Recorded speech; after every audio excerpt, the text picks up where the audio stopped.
একদিন মদিনার পবিত্র ভূখণ্ডে সাহাবীগণের এক বিশেষ মজলিস বসেছিল। সেই মজলিসের কেন্দ্রবিন্দুতে ছিলেন বিশ্বনবী হযরত মুহাম্মদ সাল্লাল্লাহু আলাইহি ওয়াসাল্লাম, যিনি তার সহচরদের সাথে বদরের সেই ঐতিহাসিক যুদ্ধের অলৌকিক বিজয়গাথা এবং আল্লাহর সাহায্য নিয়ে গুরুত্বপূর্ণ আলোচনা করছিলেন। মজলিসে এক গভীর নীরবতা বিরাজ করছিল, যেখানে প্রতিটি হৃদয় আল্লাহর রাসূলের বাণীর দিকে নিবদ্ধ। ঠিক সেই সময় আকাশের মুক্ত প্রান্ত থেকে একটি ক্ষুদ্র উজ্জ্বল দোয়েল পাখি যেন তার জীবনের শেষ সম্বলটুকু দিয়ে উড়ে এসে মজলিসের ঠিক পাশে থাকা এক ছায়াময় গাছের ডালে আশ্রয় নিল। পাখিটির ছোট বুক হাপড়ের মতো ওঠানামা করছিল, তার পালকগুলো ঘেমে ভিজে গিয়েছিল এবং চোখে মুখে ছিল অতীব ভয়, ক্লান্তি ও অসহায়ত্বের ছাপ। তার আসার মুহূর্ত কয়েক সেকেন্ডের মধ্যেই আকাশে চক্রাকারে ঘুরতে থাকা এক বিশালাকায় বাজ পাখি বিদ্যুৎ গতিতে নেমে এসে বিপরীত দিকের একটি দীর্ঘ খেজুর গাছের উঁচু ডালে স্থির হলো। বাজের দৃষ্টি তীক্ষ্ণ, তার ভঙ্গিতে শিকারের দৃঢ় সংকল্প। ভীত সন্ত্রস্ত দোয়েল পাখিটি মাথা তুলে নবুয়তের প্রদীপ্ত শিখা নবীজি এর দিকে তাকালো এবং তার ক্ষুদ্র কণ্ঠে এক করুণ আরতি নিয়ে সালাম জানালো। দোয়েল পাখি করুণ ও ভীত কণ্ঠে, ইয়া রাসূল আল্লাহ, ইয়া হাবিব আল্লাহ, আল্লাহর নবী গো, আজকে ভোর হওয়ার পর থেকে এই বাজ পাখিটি আমাকে অবিরাম তাড়া করে চলেছে। সে আমাকে ছিঁড়ে খাওয়ার জন্য মরিয়া। সকাল থেকে নিয়ে এখন পর্যন্ত জীবন বাঁচাতে উড়তে উড়তে আমি প্রায় ক্লান্ত শ্রান্ত হয়ে গেছি। আমার প্রাণ প্রায় যায় যায় অবস্থা। ওগো দয়ার নবী, আপনি এই হিংস্র বাজ পাখির কবল থেকে আমাকে রক্ষা করুন। ওগো আল্লাহর হাবিব, আমার জন্য আরো একটি বড় বেদনা আছে। আমার দুটি ছোট ছানা বাচ্চা আমি ঝোপের আড়ালে রেখে এসেছি। না জানি আজকে সারাদিন তারা আমাকে না দেখে কতই না কষ্টের মধ্যে সময় পার করছে। আমার ছানাদের কথা ভেবে আপনি আমার জীবন রক্ষা করুন। আল্লাহর নবী সাল্লাল্লাহু আলাইহি ওয়াসাল্লাম দোয়েল পাখির সেই করুণ আর্তনাদ অত্যন্ত মনোযোগ ও মমতা সহকারে শুনলেন। তিনি সেই অসহায় প্রাণীটিকে অভয় দিলেন। তার পবিত্র মুখমণ্ডল থেকে যেন শান্তি ও নিরাপত্তার আলো বিচ্ছুরিত হলো। বিশ্বনবী সাল্লাল্লাহু আলাইহি ওয়াসাল্লাম, হে দোয়েল পাখি, তুমি শান্ত হও। তুমি এখন আল্লাহর নবীর আশ্রয়ে এসে পড়েছো। তোমার আর কোনো ভয় নেই। এই মজলিসে থাকার সময় তোমার উপর কোনো বিপদ আসবে না। অতঃপর বিশ্বনবী সাল্লাল্লাহু আলাইহি সাল্লাম তার দৃষ্টি ফিরিয়ে নিলেন খেজুর গাছের ডালে অপেক্ষমান সেই বিশাল বাজ পাখিটির দিকে। তার কণ্ঠস্বরে ছিল করুণা ও ন্যায়ের দৃঢ়তা। বিশ্বনবী সাল্লাল্লাহু আলাইহি সাল্লাম, হে বাজ পাখি, তুমি কেন আজকে সারাদিন যাবত এই দুর্বল দোয়েল পাখিটিকে তাড়া করে চলেছ? কেন তুমি একে খেয়ে ফেলতে চাও? তখন বাজ পাখিটি নবীজি সাল্লাল্লাহু আলাইহি সাল্লামকে লক্ষ্য করে অত্যন্ত সম্মান ও বেদনার সাথে বলল, ইয়া রাসূল আল্লাহ, ইয়া হাবিব আল্লাহ, আল্লাহর নবী গো, আপনার কাছে বেয়াদবি মাফ চাইবো। ওগো আল্লাহর হাবিব, আমার অসহায়ত্বের কথা শুনুন। আজকে পুরো 2 দিন যাবত আমার পেটে এক দানা খাদ্যও পড়েনি। 2 দিন যাবত কিছু না খেতে পেরে আমার জীবন প্রায় যায় যায় অবস্থা। আমি দুর্বল হয়ে উঠতেও পারছিলাম না। ওগো আল্লাহর নবী, আজকে সকালে এই দোয়েল পাখিটি যখন আমার সামনে এসে পড়লো, তখন ক্ষুধার সেই তীব্র যন্ত্রণাটা আমি কিছুতেই সহ্য করতে পারলাম না। বাঁচার একমাত্র উপায় হিসেবে আমি সিদ্ধান্ত নিলাম এই দোয়েল পাখিটিকে খাবো। তাই আমি সকাল থেকে এই পর্যন্ত তাকে খাওয়ার জন্য মরিয়া হয়ে দৌড়াচ্ছি। বাজ পাখির অসহায়ত্ব শোনার পরেও নবীজি তাকে নৈতিকতার দিকে ফিরিয়ে আনলেন এবং দোয়েলের ছানাদের কথা মনে করিয়ে দিলেন। হে বাজ পাখি, তুমি যদি তোমার ক্ষুধার তাড়নায় এই দোয়েল পাখিটিকে খেয়ে ফেলো, তাহলে এই দোয়েল পাখির রেখে যাওয়া ছোট ছোট ছানা বাচ্চাগুলোর কি হবে? একবার ভেবে দেখেছো? তোমার এক মুহূর্তের ক্ষুধা নিবারণ অন্য কিছু প্রাণীর জীবন বিপন্ন করে তুলবে। বাজ পাখি তখন অনুতপ্ত হয়ে বলল, গভীর নিঃশ্বাস ফেলে, ইয়া আল্লাহর হাবিব, এই ক্ষুধার যন্ত্রণার সময় আমার মাথা ঠিক ছিল না। আমি কোনো কুল কিনারা পাচ্ছিলাম না যে কি করলে আমার এই অসহ্য যন্ত্রণা নিবারণ হবে। আমি 2 দিন যাবত কোনো খাদ্য না পেয়ে, সামনে কোনো আধার দেখতে না পেয়ে যখন এই দোয়েল পাখিটিকে দেখলাম, তখন আমার সমস্ত জ্ঞান যেন বিলুপ্ত হয়ে গিয়েছিল। আমি শুধু অপেক্ষা করছিলাম কখন আমি দোয়েল পাখিটিকে খাবো আর আমার ক্ষুধা নিবারণ করব। আল্লাহর নবী গো, আপনি এখন বলে দিন আমার জীবন বাঁচানোর জন্য এবং আমার ক্ষুধা নিবারণ করার জন্য আমি এখন কি করব? বাজ পাখির সেই কাতর আবেদনে বিশ্বনবী সাল্লাল্লাহু আলাইহি ওয়াসাল্লামের হৃদয়ে মমতা উপচে পড়ল। তিনি তাকে সর্বোত্তম ত্যাগের মাধ্যমে আশ্বাস দিলেন, হে বাজ পাখি, তুমি শান্ত হয়ে বসো। তোমার ক্ষুধা নিবারণের ব্যবস্থা আমি রাসূল নিজেই করব। তুমি নিশ্চিন্ত থাকো। অতঃপর বিশ্বনবী দোয়েল পাখিকে লক্ষ্য করে বললেন, হে দোয়েল পাখি, তোমার কোনো ভয় নেই। তুমি এখন খুশি মনে তোমার বাচ্চাদের কাছে ফিরে যেতে পারো। আমি কথা দিচ্ছি এই বাজ পাখি আর তোমার পিছু কখনো নিবে না। আল্লাহর নবীর মুখে এমন কথা শোনার পর দয়াল পাখি খুশিতে আত্মহারা হয়ে নবীজিকে বললেন, ইয়া রাসূল আল্লাহ, ইয়া হাবিব আল্লাহ, আল্লাহর নবী গো, আপনার মুখে এমন কথা শোনার পর আমার আর কোনো ভয় রইল না। আমি এখন নির্ভয়ে আমার বাচ্চাদের কাছে ফিরে যেতে পারবো। এই বলে দয়াল পাখি বিশ্বনবীকে সালাম জানিয়ে উড়াল দিয়ে তার গন্তব্যের দিকে চলে গেলেন। এদিকে বাজ পাখি বসে আছে বিশ্বনবীর দিকে তাকিয়ে। নবীজি তখন বাজ পাখিকে বললেন, হে বাজ পাখি, তোমার তো অনেক ক্ষুধা, তুমি একটা কাজ করো, তুমি তোমার ঠোঁট দিয়ে আমার 2 গাল থেকে 2 টুকরো মাংস খেয়ে নাও, তাহলে বাকি জীবন তোমার আর কোনো ক্ষুধা লাগবে না। বাজ পাখি তখন নবীজিকে লক্ষ্য করে বললেন, ইয়া রাসূলুল্লাহ, ইয়া হাবিব আল্লাহ, আল্লাহর নবী গো, আপনার এই চাঁদ মাখা সুন্দর চেহারা দেখে আমি বাজ পাখির সমস্ত ক্ষুধা নিবারণ হয়ে গেছে। আল্লাহর নবী গো, আমি বাজ পাখির কলিজা ঠান্ডা হয়ে গেছে। ওগো আল্লাহর হাবিব, আপনার চেহারা থেকে আমার গোশত খেতে হবে না, আপনার চেহারা দেখে, আপনার চাঁদ মাখা মুখ দেখে আমি বাজ পাখির সমস্ত ক্ষুধা নিঃশেষ হয়ে গিয়েছে। ওগো আল্লাহর রাসূল, আপনার চাঁদ মাখা মুখ দেখে আমি এতটাই আত্মতৃপ্তি পেয়েছি যে আমার মনে হচ্ছে বাকি জীবন আমার আর কোনো ক্ষুধাই লাগবে না। অতঃপর বাজ পাখি বিশ্বনবীকে সালাম জানিয়ে উড়াল দিয়ে চলে গেল দূর আকাশের দিকে। সুবহানাল্লাহ, সুবহানাল্লাহ। একদিন আবু জাহেল বিশ্বনবীর কাছে দৌড়ে এসে বললেন, ভাতিজা মুহাম্মদ, তুমি তো নিজেকে আল্লাহর নবী বলে দাবি করো, তাহলে তুমি বলো তো দেখি আমার হাতের মুঠোর মধ্যে কি আছে? যদি তুমি বলতে পারো তাহলে আমি কথা দিচ্ছি আমি এক্ষুনি তোমার কালিমা পড়ে মুসলমান হয়ে যাব। বিশ্বনবী তখন চিন্তায় পড়ে গেলেন। নবীজি আবু জাহেলকে লক্ষ্য করে বললেন, চাচা, আপনার হাতের মুঠোর মধ্যে কি আছে আমি তা বলতে পারবো না, কেননা অদৃশ্যের খবর একমাত্র আমার আল্লাহ রাব্বুল আলামিনই জানেন। আল্লাহ রাব্বুল আলামিন ছাড়া পৃথিবীর কেউ গায়েব সম্পর্কে জানেন না, কেউ অদৃশ্য সম্পর্কে কোনো কিছু বলতে পারবে না। এটার ক্ষমতা একমাত্র আমার আল্লাহ রাব্বুল আলামিনের কাছেই আছে। বিশ্বনবীর এমন কথা শুনে আবু জাহেল মুচকি মুচকি হাসতে লাগলেন। অতঃপর নবীজি আবু জাহেলকে লক্ষ্য করে বললেন, চাচা, আপনার হাতের মধ্যে কি আছে তা আমি বলতে পারবো না, কিন্তু আপনার হাতের মধ্যে যা আছে তারা যদি নিজেই আমার ব্যাপারে সাক্ষী দেয় তাহলে কি আপনি ইসলাম ধর্ম গ্রহণ করে মুসলমান হয়ে যাবেন? তখন আবু জাহেল বলল, এটা তো আরো ভালো কথা, তবে তুমি তাই করে দেখাও। তখন বিশ্বনবী আবু জাহেলের হাতের মুষ্টির দিকে তাকিয়ে বলতে লাগলেন, হাতের মুষ্টির মধ্যে যা কিছু আছে তোমরা সবাই আমার ব্যাপারে সাক্ষী দিতে থাকো, জবান খোলে। তখন সাথে সাথে আবু জাহেলের হাতের ভিতরে থাকা পাথরের গুটিগুলো সাক্ষী দিতে থাকলো এবং নবীজির উপর দুরূদ শরীফ পড়তে থাকলো। আবু জাহেল এই দৃশ্য দেখার পর হাতের মুষ্টি থেকে পাথরের কণাগুলো ঝেড়ে ফেলে দিলেন। এরপর নবীজিকে লক্ষ্য করে বললেন, ভাতিজা, তুমি আসলে একজন বড় জাদুকর। আমি এতদিন জানতাম তুমি সবকিছুর জাদু জানো, কিন্তু বিশ্বাস করতাম না। আজকে নিজের চোখে দেখলাম তুমি যে কত বড় জাদুকর।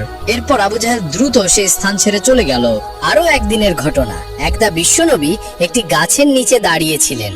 এমন সময় আবু জাহেল ও তার কিছু সঙ্গীরা এসে নবীজিকে বলল, ইয়া মুহাম্মদ, তুমি যদি ওই আকাশের চাঁদটিকে দ্বিখণ্ডিত করে দেখাতে পারো তাহলে আমরা সবাই মিলে আজকেই তোমার কালেমা পড়ে মুসলমান হয়ে যাব। নবীজি তখন বললেন, আমি যদি ওই আকাশের চাঁদটিকে দ্বিখণ্ডিত করে দেখাতে পারি তাহলে কি সত্যিই তোমরা মুসলমান হবে? আবু জাহেল ও তার সঙ্গীরা তখন বলল, হ্যাঁ, আমরা সত্যি মুসলমান হয়ে যাব যদি তুমি এই কাজ করে দেখাতে পারো।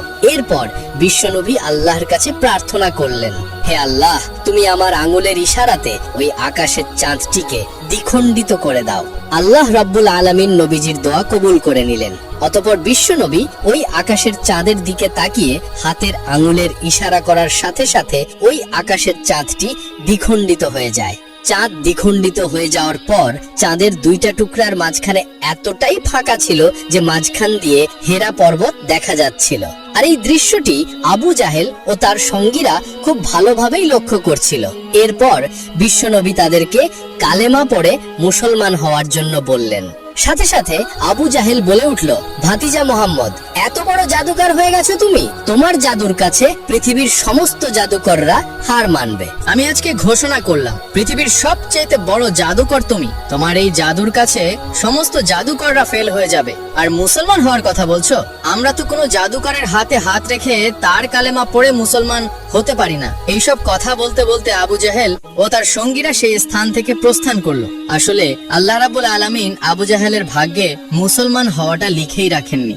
একবার হযরত ফাতিমা রাদিয়াল্লাহু তাআলা আনহা ভীষণ অসুস্থ হয়ে পড়েন। তার এই অসুস্থ অবস্থা দেখে স্বামী হযরত আলী রাদিয়াল্লাহু তাআলা আনহু অনেক চিন্তিত হয়ে পড়লেন।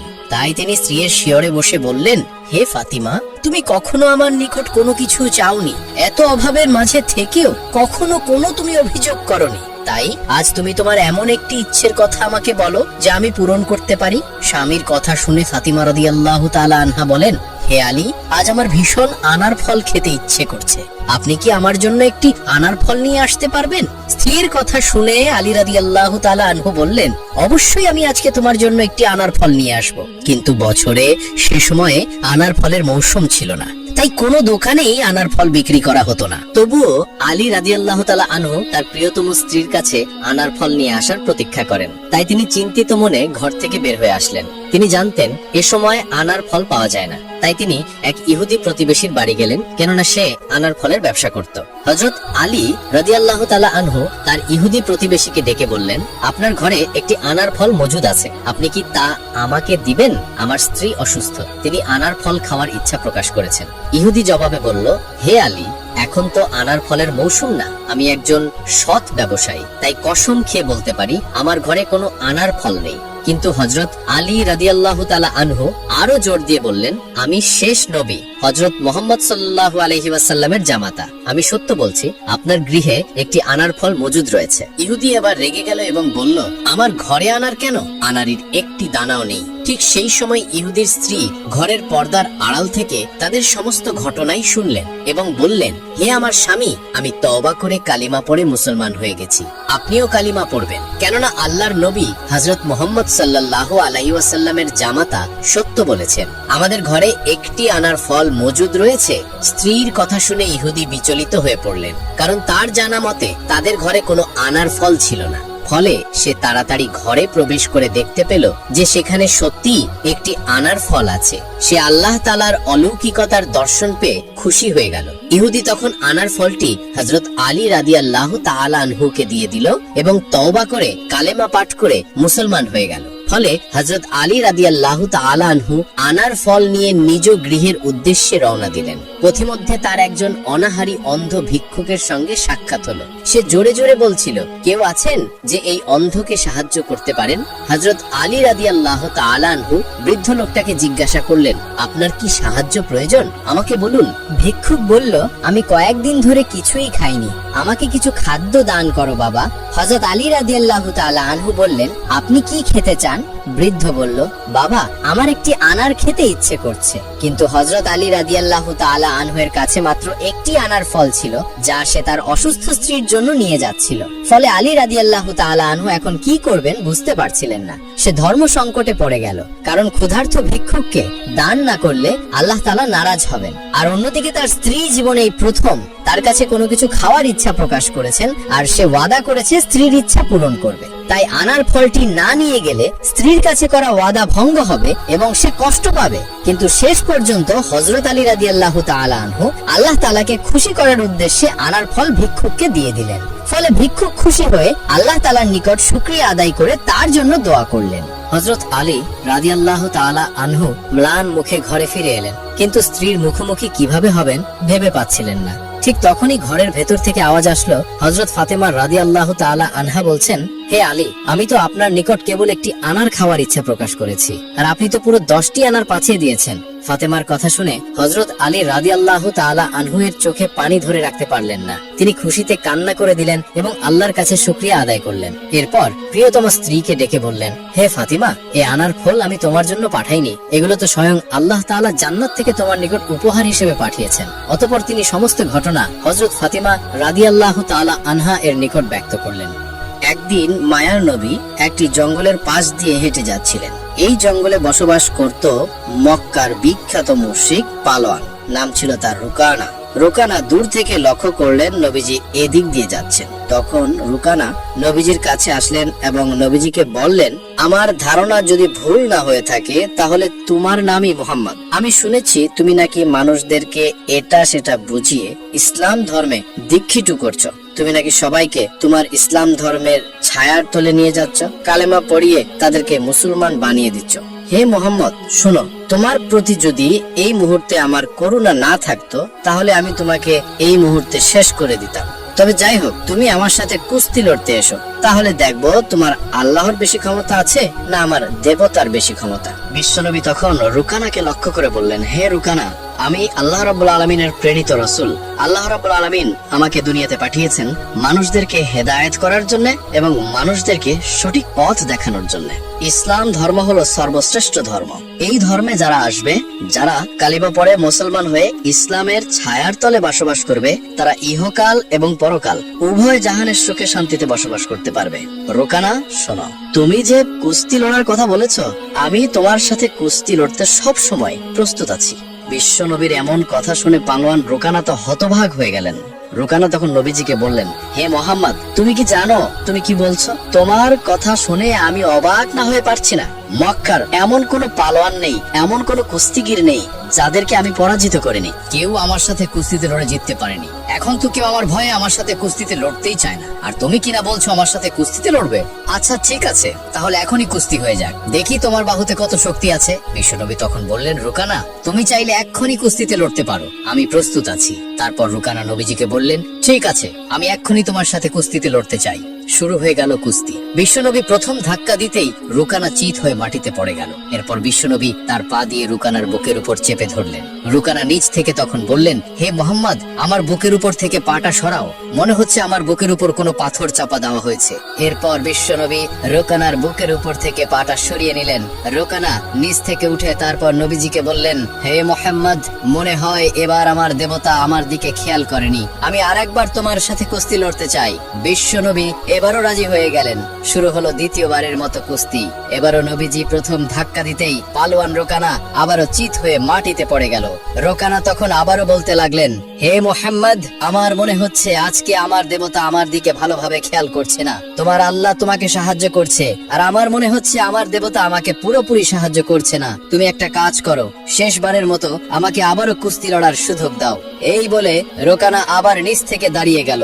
এরপর বিশ্বনবী রোকানাকে আবার কুস্তি লড়ার জন্য সুযোগ দিলেন। তৃতীয়বারের মতো আবার কুস্তি শুরু হয়ে গেল। এবারও বিশ্বনবী ধাক্কা মারতেই পালওয়ান রোকানা ডিগবাজি খেয়ে মাটিতে পড়ে গেলেন। এইবার আর রোকানার মুখ দিয়ে কোনো কথা বের হচ্ছে না। রোকানা নিচ থেকে উঠে দাঁড়িয়ে নবীজিকে বললেন, হে মোহাম্মদ, জীবনেই প্রথম আমি তোমার কাছে পরাজয় বরণ করলাম। মক্কার কোনো পালোয়ান আজ পর্যন্ত আমাকে কুস্তিতে হারাতে পারেনি, কিন্তু তুমি আজকে আমাকে হারিয়ে দিলে।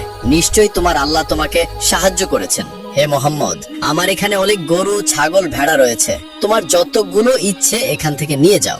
বিশ্বনবী তখন বললেন, হে রুকানা, তোমার সম্পদের আমার কোনো প্রয়োজন নেই, তবে জাহান্নাম থেকে যদি বাঁচতে চাও মুসলমান হয়ে যাও। রুকানা তখন বললেন, হে মোহাম্মদ, মুসলমান তো হয়েই যেতে পারি, কিন্তু লোক লজ্জার ভয়ে তা পারছি না। আজকে আমি যদি মুসলমান হয়ে যাই তাহলে কালকে মক্কার সমস্ত লোকেরা বলা বলি করবে, এত বড় পালোয়ান মোহাম্মদের কাছে কুস্তিতে পরাজয় বরণ করে শেষ পর্যন্ত মুসলমান হয়ে গিয়েছে। বিশ্বনবী তখন বললেন, রুকানা, তাহলে থাকো তুমি তোমার সম্পদ নিয়ে, আমি চললাম। এই বলে নবীজির সামনের দিকে হাঁটতে হাঁটতে চলে গেলেন। কপাল পোড়া রুকানা লোক লজ্জার ভয়ে তার কপালে আর মুসলমান হওয়া জুটল না।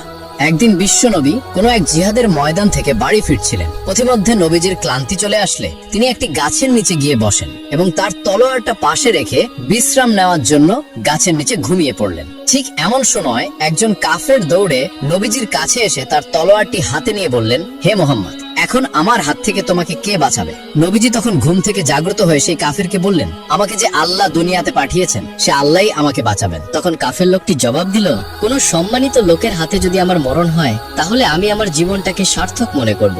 বিশ্বনবী এমন কথা শোনার পর ওই কাফের লোকটিকে মুক্ত করে দিয়ে বললেন, যাও, তোমাকে আমি ক্ষমা করে দিলাম, তুমি বাড়িতে চলে যাও। তখন কাফের লোকটি বাড়িতে চলে আসলো। বাড়িতে এসে সে তার গোত্রের লোকদেরকে ডেকে বলল, শোনো, তোমরা সকলেই শোনো, আজকে আমার এমন একজন লোকের সাথে সাক্ষাৎ হয়েছে যার চেহারা দেখলেই মনে শান্তি চলে আসে, যার দয়া এবং মহানুভবতার কাছে পৃথিবীর সবকিছু তুচ্ছ। আমি এখন যাচ্ছি সেই লোকের হাতে হাত রেখে ইসলামের ছায়ার তলে নিজেকে আবদ্ধ করতে। তোমরা যদি আমার সাথে যেতে চাও তাহলে এক্ষুনি যেতে পারো। অতঃপর সমস্ত লোকগুলোকে নিয়ে ওই কাফের লোকটি বিশ্বনবীর কাছে আসলেন এবং নবীজিকে বললেন, ইয়া রাসূলুল্লাহ, ইয়া হাবিবাল্লাহ, আল্লাহর নবী গো, আপনি এক্ষুনি আমাদের সবাইকে কালেমা পড়ে মুসলমান বানিয়ে আপনার ইসলামের ছায়ার তলে আশ্রয় দিন। অতঃপর বিশ্বনবী সমস্ত লোকগুলোকে কালেমা পড়িয়ে মুসলমান বানিয়ে দিলেন। সুবহানাল্লাহ, সুবহানাল্লাহ। প্রিয় দর্শকবৃন্দ, রাসূলুল্লাহ সাল্লাল্লাহু আলাইহি ওয়াসাল্লাম শুধু একজন নবী নন, তিনি সমগ্র মানব জাতির শিক্ষা ও পথপ্রদর্শক। তিনি আমাদের শিখিয়েছেন ভালোবাসা, ক্ষমাশীলতা, ন্যায়, ধৈর্য ও মানবতার প্রকৃত অর্থ। তার জীবন হলো আমাদের জন্য সম্পূর্ণ আদর্শের মডেল। একজন বাবা হিসেবে, একজন স্বামী হিসেবে, একজন নেতা হিসেবে এবং একজন দয়ালু মানুষ হিসেবে। তো প্রিয় দর্শক, এই ছিল আমাদের আজকের ভিডিওটি কেমন লেগেছে অবশ্যই কমেন্ট করে জানাবেন এবং অবশ্যই ভিডিওতে একটি লাইক দিয়ে আমাদের চ্যানেলটি সাবস্ক্রাইব করে আমাদের পাশে থাকুন এবং আপনি কোন ধরনের কাহিনী শুনতে পছন্দ করেন তা আমাদেরকে অবশ্যই কমেন্টের মাধ্যমে জানান। আশা করি ভালো থাকবেন। ধন্যবাদ।